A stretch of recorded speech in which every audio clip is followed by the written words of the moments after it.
About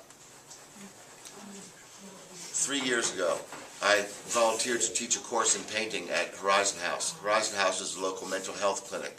They treat mental health clients like me and those with substance abuse issues, drug addicts. And Horizon House, I worked with them as a client for about 8 years, and then I proposed giving back to them by teaching painting to some of the clients.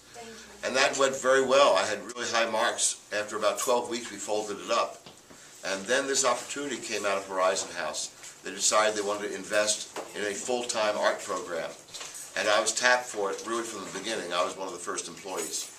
And that's it. I'm still developing what the work looks like here. So I think what I want people to know is that this is a community of recovery. All of us are recovering from our own nasty pasts and trying to make a new future for ourselves in the art world. All these guys are mature artists. They've been doing it for a little while. A few of us here are new to painting or sculpture or whatever it is. So we also have a very experimental environment here. And most of the people that are in this program have mental issues or substance abuse issues. And I think that it's wonderful therapy, the kind of artwork that we're producing here. We're making it a safe environment to experiment, but I've also used my painting and some of my drawing to get out aggressiveness or to make political statements or to get rid of anxiety. You know, there's a whole emotional baggage that comes to a painting when you're working on it. And I think sometimes it gets stuck in the paint, some of the emotions that we're feeling at the time. I'm really out about my own mental health issues. I'm extremely bipolar. I go wacky a couple times a year. I have seasonal affective disorder, which means when the spring starts or the winter starts, I get terribly depressed and hide in bed.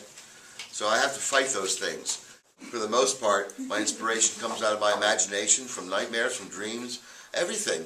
An artist's inspiration is your whole life. It starts with my love for horror movies. I like horror movies, and I fell in love early on. They were my inspiration to go into day glow stuff and then get into glow-in-the-dark painting.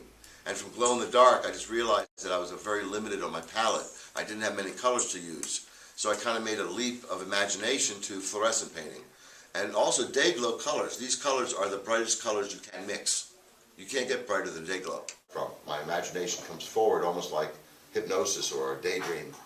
And I start the process right there, paint to canvas. I'm looking at these white canvases and I just put them in front of me and pretty much stare at the thing and let my mind go.